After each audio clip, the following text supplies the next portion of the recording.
Assalamualaikum warahmatullahi wabarakatuh. Nama saya Setia Anggraini, Prodi Sosiologi, NIM 19103027. Baiklah, di sini saya akan menjelaskan tentang Herbert Spencer.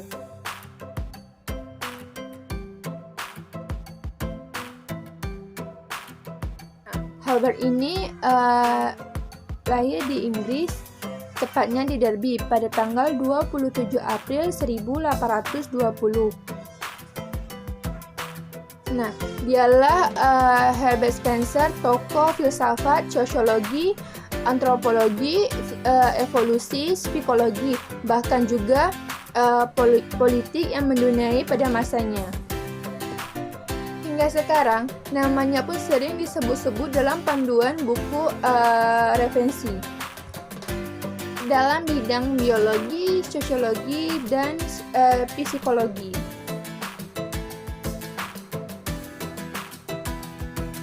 Mengenai pemikiran Herbert Spencer, yang pertama tentang evolusi. Baginya, bahwa masyarakat manusia dapat dipelajari secara ilmiah dan dapat pula dipelajari dari pandangan evolusioner. Dia juga menerapkan konsep evolusi kepada semestik pada alam semesta. Pada umumnya dan masyarakat khusus bagi alam semesta ini terdiri dasarnya energi dan materi. Bagi Spencer ini, evolusi dimulai dari hal yang sederhana sampai menuju hal yang kompleks dan dipengaruhi oleh berbagai faktor. Seperti adanya seleksi alam, dilihat pula dari proses sebab dan akibatnya. Menurutnya, sesuatu yang kuat atau yang mampu mempelajarinya, hiduplah yang akan berhasil. Sedangkan yang lemah dan bermasalah yang akan tersisih dengan sendirinya dan kurang berhasil dalam hidupnya. Yang kedua adalah di bidang sosiologi. Di bidang sosiologi ini juga mengutarakan bahwa fenomena sosial tergantung dari sebagian sifat individu dan sebagian pada kekuatan individu mengikut dengan apa yang ada di sekitarnya. Kemungkinan bertahan hidup terletak pada akar dari solidaritas manusia.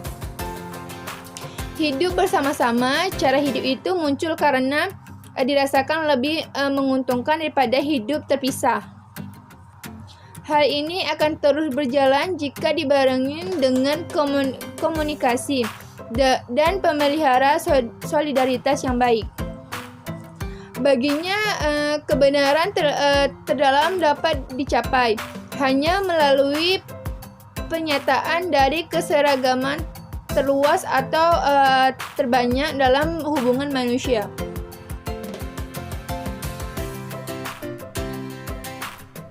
Pandangan politik, dia berpandangan bahwa sistem politik pada suatu negara hendaknya disesuaikan dengan kondisi masyarakat yang ada dan tidak memaksa sebuah sistem, karena masyarakat itu tumbuh bukan karena sebuah pembentukan karena pertumbuhan.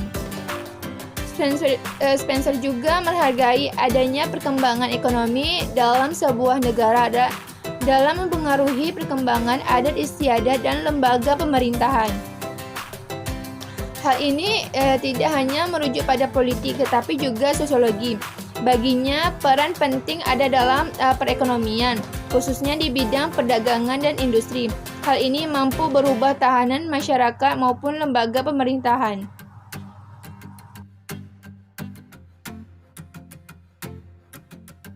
Empat adalah mengenai pandangan tentang agama. Menurutnya, pandangan ini konsep jiwa yang mendiami tubuh manusia adalah keyakinan supernatural manusia.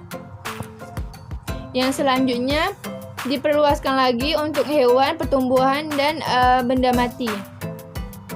Melalui suatu keberadaan dan khusus menjadi lebih spesifik. Konsep jiwa berubah menjadi berbagai bentuk dan kekuatan. Ini yang menghasilkan kepercayaan individu berbeda karena konsep Tuhan menjadi semakin banyak.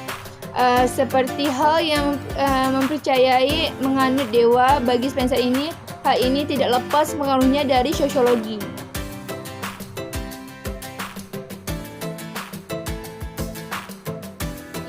meninggal dunia di usia 83 tahun.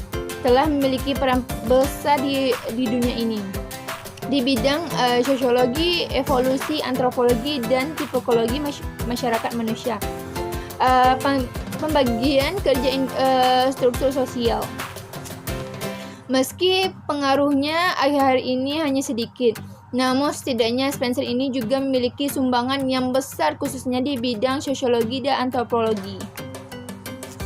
Sebagian besar pemikiran Spencer berada pada pola tahanan masyarakat, yaitu apa yang harus menjadi pengaruhnya, bagaimana masyarakat mampu berkembang, faktor apa yang menjadi penghambat dan pendukung perkembangan masyarakat, dan apa hasil yang diperoleh. Hal ini berkaitan dengan pandangan terhadap hubungan kausal dan sebab akibat. Baginya, ilmu sosiologi telah menjadi landasan bagi ilmu lain seperti psikologi, antropologi, politik, evolusi, dan sejarah. Buat dia bahwa sosiologi itu diibaratkan seperti batu bata yang tersusun, sedangkan bangunannya adalah ilmu-ilmu. Disinilah letak filsafat Spencer.